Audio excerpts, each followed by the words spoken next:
فرانسې، برطانیه او ایټالیا له هیوادونو سره ستراتیژیک تړون لاسلیک کول.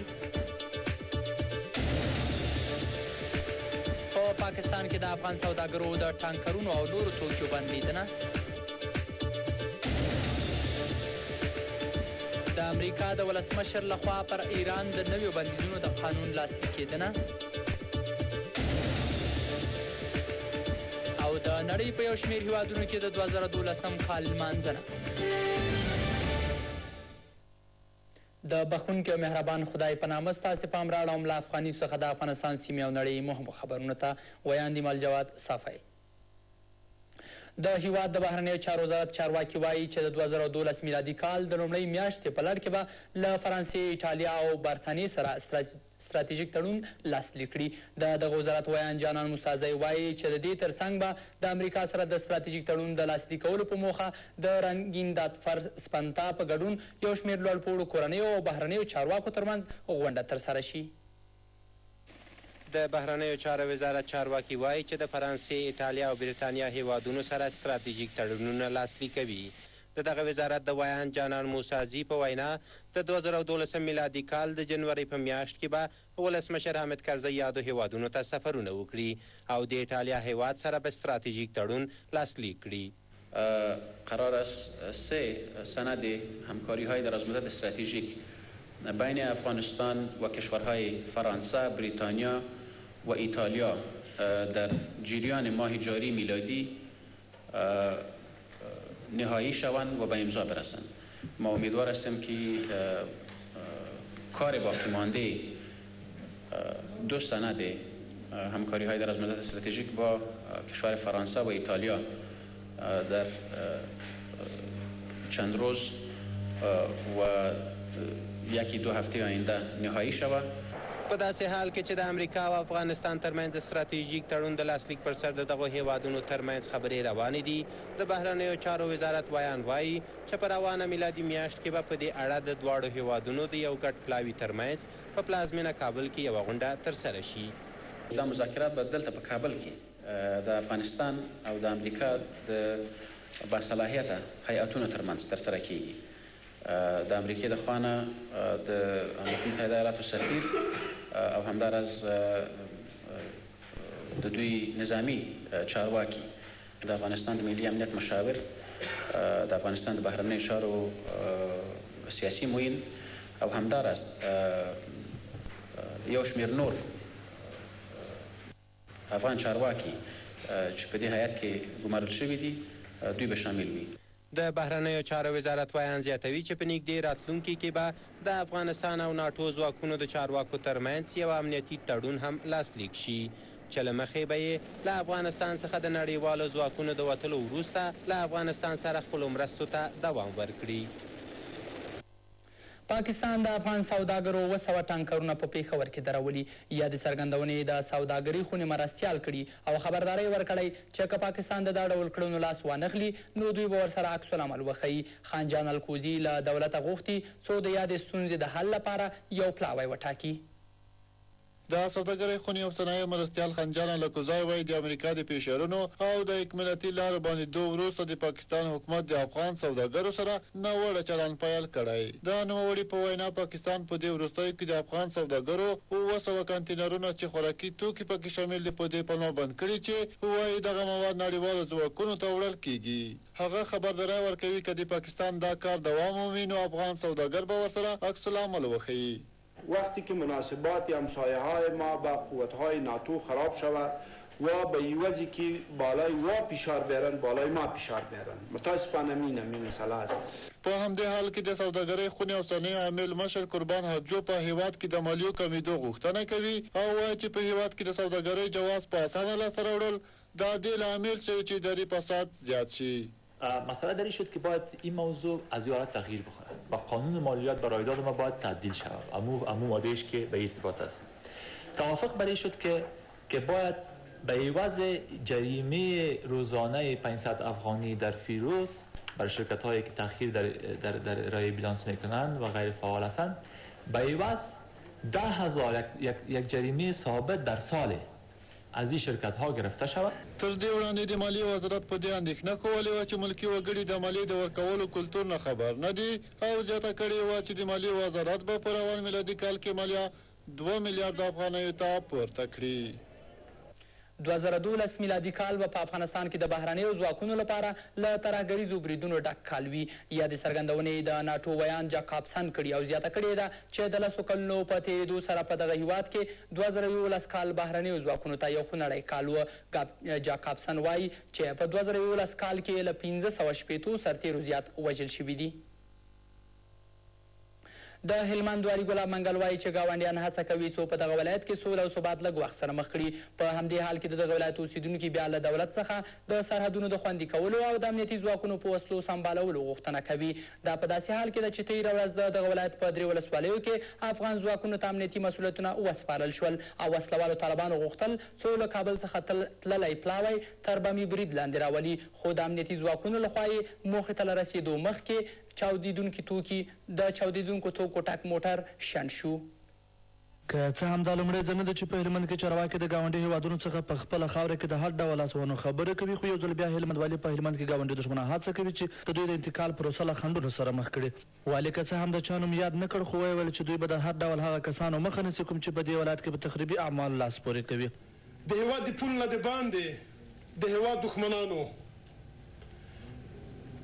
په ډېر ناځوان مردانه ډول سره هلې ځلې وکړې تر څو په لشکرګاه کې ډېرې غټې پیښې رامنځته کړي او په لشکرګاه کې د انتقال بهیر ناکامه وښیي او د لشکرګاه امنیت او سوله ګډوډه کړي. د انتقال د پروسې د بهیر مشر ډاکټر اشرف غني احمدزي په خورا ژور الفاظو سره د افغانستان دښمنانو ته وویل که موږ هر څه د لاسه ورکړو خو خپل ټول امنیتي ځواکونه به ساتو او د هغوی لپاره به د هر ډول امکاناتو په ورکولو سره به د دښمنو مقاومت ته آماده کړو. او زه غواړم د افغانستان دښمنانو ته واضح کړم که موږ باندې دا ورځ راسي چې اوبو نه هم تېر سو، معارف نه هم تېر سو، سړک نه هم تېر سو، واښه به وخورو دا ملي اردو، دا ملي پولي او دا ملي امنیت به ساتو. کربلا په ورځ کې موږ باندې بم اچي، ما پیغام ورته واضح ده، موږ نه سئ تقسیموئ، موږ یو یو د یو وطن یو د یو خاورې یو او یو مسلمان. بلخوا د هلمند ولایت اوسیدونکي په دې ولایت کې د ټولو امنیتي ځواکونو پر پیاوړي کولو او د ګاونډي هیواد پاکستان سره د ګډو پولې په تړلو ټینګار وکړ. د دوی په خبره که سرحدونه همداسې خلاص پاتې وي، دښمن به نور هم په هلمند کې خپلو حملو د قومي سپین ږیرو او دولتي چارواکو په وژنو لاس پورې کړي. قوتونه تقویه شي تر څو چې سرحد ونه تړل شي، پولیس به هم ستړي وي او اردو به هم ستړي وي. په مازیم ولسوالۍ کې یا په دغو ولسوالیو کې د نورو سرتیرو یا د ملي امنیت، ملي اردو، ملي پولیسو او سرحدي پولیسو ترڅنګ ډېر اغېزمن سیمه ییزه پولیس تمام شوي دي. د لښکرګاه د ښار د امنیت تر انتقال وروسته ځینې بریدونه ترسره شوي چې له امله یې د ملکي کسانو په شمول نږدې 90 تنو ته مرګ ژوبله واوښتل. دا چې د هلمند 3 ولسوالۍ مارجه، نادالۍ او ناوې ولسوالۍ کې به امنیتي چارې څنګه سمبالیږي دا هغه خبر دی چې ځینې هلمندي اوسېدونکي هم په پټو خوله په تمه دي. صدر احمد سروري، افغان نیوز، هلمند. د ملي امنیت ریاست د 11 ترهګرو او زیات شمېر بریدونو د مخنیوي خبر ورکوي. د دغه ریاست ویان لطف الله مشل وایي چې په بریدونو کې نیول شوي کسان په پاکستان کې روزل شوي. نوموړی زیاتوي چې د 1300 کیلوګرامه چاودیدونکي توکي چې له پاکستان څخه هیواد ته رالېږدول کېدل هم نیولي دي. د ملي امنیت ویان لطف الله مشل په خپله اونیزه ناسته کې د یو شمېر ترهګرو او ترهګریزو بریدونو د مخنیوي خبر ورکړ او زیاته کړه چې دې تنه یې هغه مهال ونیول چې په ننګرهار کې د سرحدي پولیسو په کاروان برید ترسره کوو. نوموړی ټینګار کوي چې په هیواد کې دغه برید کوونکي او نور د ترهګریزو بریدونو ترسره کوونکي په پاکستان کې تر روزنې لاندې نیول کېږي او بیا یې افغانستان ته بریدونه ترسره کولو لپاره رالیږي. اسامی قاری نعیم که بازرگاه مشهور است اظهار داشته که 1.5 سال قبل توسط مولوی عزیزالله ولسوال نامنهاد گروه طالبان در ولسوالی چپرهار به این گروه جذب شده و به دستور زر محمد خان معاون مولوی عزیزالله که فعلا در شهر پشاور کشور پاکستان اقامت دارد پلان حمله تروریستی و مسلحانه را بالای کاروان پلیس ملی ترتیب نموده بود. په همدې حال کې ښاغلي مشل د 15 تنو چې په کونړ، هرات او بلخ کې د بریدونو هوډ درلود د نیولو خبر هم ورکړ او ویل چې دغه ډلې څخه یې 2 د باجوړ په یو مدرسه کې ترهګریزو بریدونو لپاره روزل شوي وو. مشل وایي چې د 1300 کیلوګرام په شاوخوا کې چاودونکي یا امونیم نایتریت هم نیولي چې له پاکستان څخه افغانستان ته رالیږدول کېدل. 2 تن تروریستان پاکستانی را به نامهای رحمان الله فرزند محمدزاده، نظام الدین فرزند اکبرشاه، باشندگان اصلی شهر باجوړ کشور پاکستان و اعضای گروپ مولوی فقیر محمد مربوط تحریک طالبان پاکستان که به منظور انجام فعالیت‌های توریستی و تخریبی عازم ولایت کنرها گردیده بودند بازداشت کرد. د ملي امنیت ویان همدا ډول 280 وسوالو چې د ملي پخلاینې سره چې په بادغیس ولایت کې یوځای شوي وو خبر ورکړ. ویل چې په تېره اونۍ کې په لسګونو تنه نور هم د سولې له پروسې سره یوځای شوي.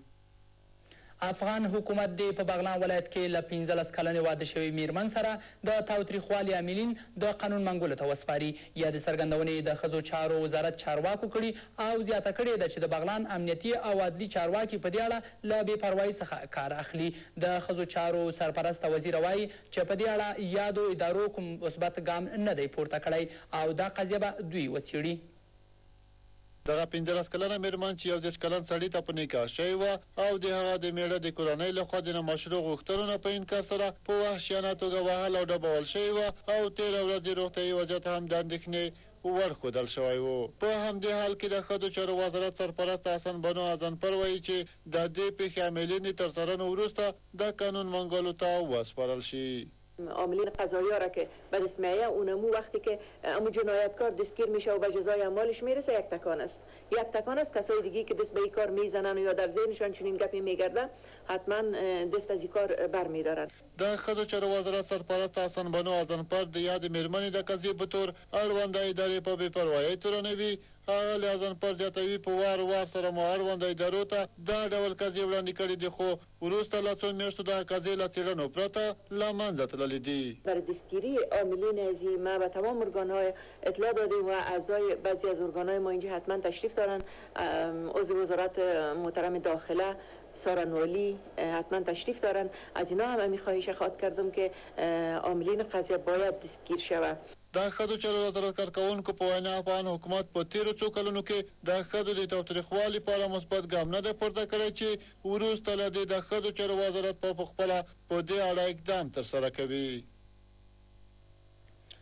د زابل ولایت چارواکي په مرکزي دولت نیوکې کوي چې په دغه ولایت کې د بیا رغونې او عام المنفعه پروژو په پلي کېدو کې پاتې راغلي خو د کلیو د بیا رغونې او پراختیا وزیر یا د نیوکې پر ځای بولي او د دغه ولایت اوسیدونکو سره یې د $1 میلیون په شاوخوا د بېلابېلو پروژو د پرانستنې ترڅنګ د نورو پروژو د پلي کولو ژمنه وکړه.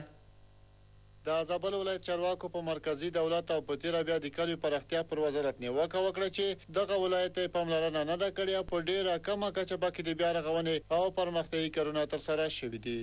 د کلیو پراختیا او بیا رغونې چارو وزیر جلال الله منصوري هم د ولایتي چارواکو نیوکې پر ځای وبللې او ویل چې په دې ولایت کې د بیا رغونې چارې ډېرې کمې تر سترګو کېږي. نوموړي که څه هم په دې ولایت کې د خپلو پراخو پروژو د پلي کولو ژمنه وکړه خو ترڅنګ یې په نورو وزارتونو غږ وکړ چې دې سیمې ته د خپله توجه زیاته کړي. زابل ته هغه مطلوب توجه نه دی شوی. زه ټول وزارت خانونه غواړم چې زابل ته توجه وکړي. واقعا د زابل شریف خلک ستونزې لري. دلته پراختیایي کارونه کم شوی دی. څو پروژې تاسو شاهد وئ چې نن افتتاح شو د کلیو د بیا رغونې وزارت لخوا شوی دی. منصوري په دې ولایت کې د $1 میلیون او 100,000 امریکایي ډالرو په لګښت د یو لوی جامع جومات د پرانیستلو ترڅنګ د کلیو پراختیا ریاست لپاره د نوې ودانۍ او د یوه نوي سړک د چارو د پیل پرانیسته وکړه. دا یادول ده چې زابل د هیواد په سویل کې یو له هغه ناامنو ولایتونو څخه دی چې اوسېدونکي دا مهال په بېلابېلو برخو کې د ګڼو ستونزو سره لاس او ګرېوان دي. اوس هم څو بهرني خبرونه.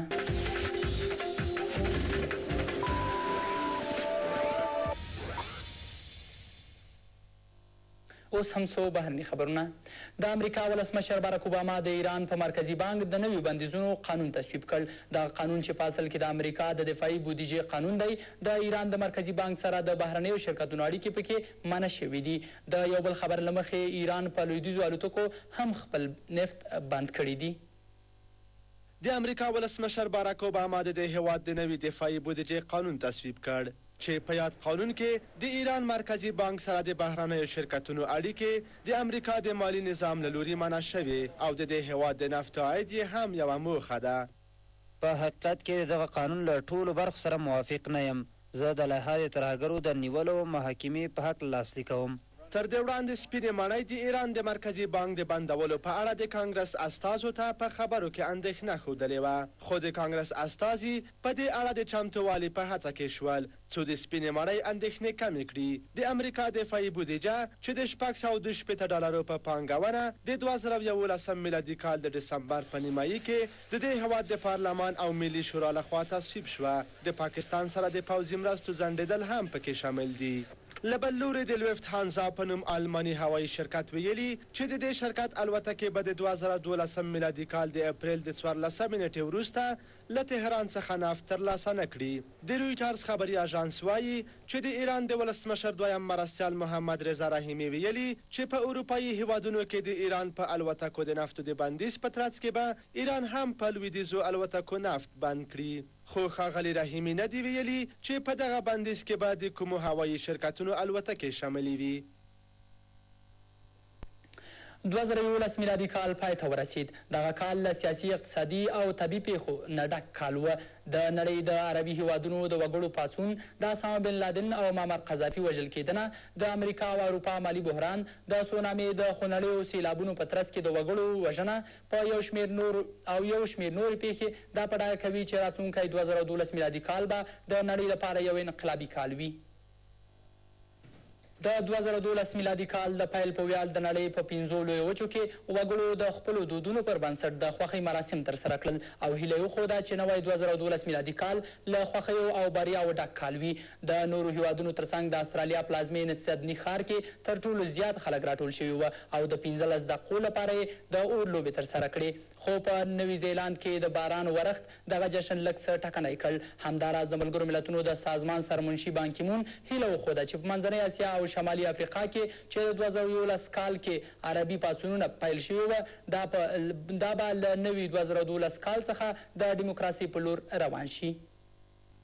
2011 میلادي کال په نړۍ کې د پیښو ډک او تاریخي کال وپېژندل شو. په عربي هیوادونو کې د وګړو پاڅون او سعودي عربستان ته د تونس هیواد د ولسمشر زین العابدین تېښته چې د یو شمېر شنونکو په آن چې یا د انقلاب له همغې پیل شو په همدې کال کې رامنځته شول.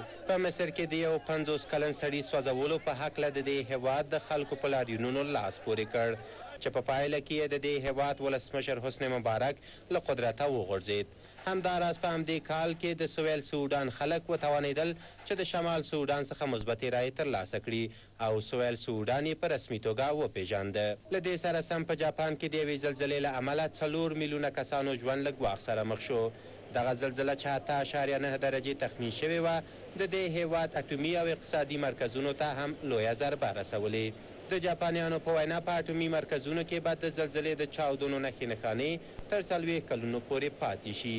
یوه بله ستره پیښه چې د نړۍ زیات وګړي یې له حیرانتیا سره مخ کړل د اسامه بن لادن وژنه وه چې په پاکستان کې د امریکا د کماندو لخوا ووژل شو. همداراز په انګلستان کې د پولیسو لخوا د 29 کلن تور پوستي وژل کېدل د دې لامل شو چې په یاد هېواد کې ناارامي رامنځته شي.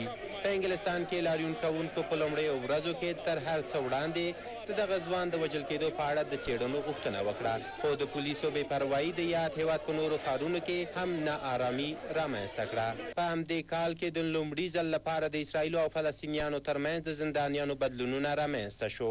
دا ټولې هغه مهمې پیښې وې چې په 2011 میلادي کال کې رامنځته شوې وې. خو داسې ښکاري چې 2012 میلادي کال به په نړۍ کې یو انقلابي کال وي. د سوریې دولت مخالفینو د نړیوالو پوځیانو له هر ډول کړنو سره چې د وګړو له ملاتړ څخه برخمنې وي قانوني ګڼي او یو پرېکړه لیک یې هم صادر کړ چې پر بنسټ به د بشار اسد د حکومت له پرځېدو سره سم د سوریې د نوي اساسي قانون تر تصویب پورې د استفادې وړ وي. همداراز عربي څارونکو له سوري ځواکونو څخه غوښتي څو له پټرنځایونو څخه ډزې ونه کړي. په داسې حال کې چې د عربي ټولنې څارونکي په سوریه کې د هیواد له دولتي چارواکو سره د تاوتریخوالي د لمنځه وړلو او خلکو سره د سم چلند په خبرو بوخت دي. په همدې حال کې د سوریې چارواکو لخوا د وګړو سره په خپلو ناسمو کړنو او تاوتریخوالي کې زیاتوالی راوستی. نړیوال سازمان د سوریې له حکومته غوښتي څو د عربي ټولنې څېړونکو سره د دې هیواد په نارامه سیمو کې مرسته وکړي. په عین حال کې امریکا، بریتانیا او فرانسې هیوادونو هم له بشر الاسد له دولته غوښتي څو له وګړو او مخالفینو سره یې چلند ته بدلون ورکړي. له دې سره راپورونه وایي چې د سوریې په یو شمېر ښارونو کې هم وګړو د جمعې په ورځ هم لاریونونه لاس پورې کړی و چې د امنیتي ځواکونو لخوا ورسره غبرګون وښودل شو او په پایله کې 15 تنه ووژل شول. په همدې حال کې د عربي ټولنې څارونکي وایي چې د سوریې له نارامیو سره سره د دولت مخالفینو لا هم وګړو غوښتي وو څو د جمعې د ورځې په لاریونونو کې ورسره ګډون وکړي، خو اوس هم د معترضو سره د بد چلن او د هغوی وژنه د اندېښنې وړ ده.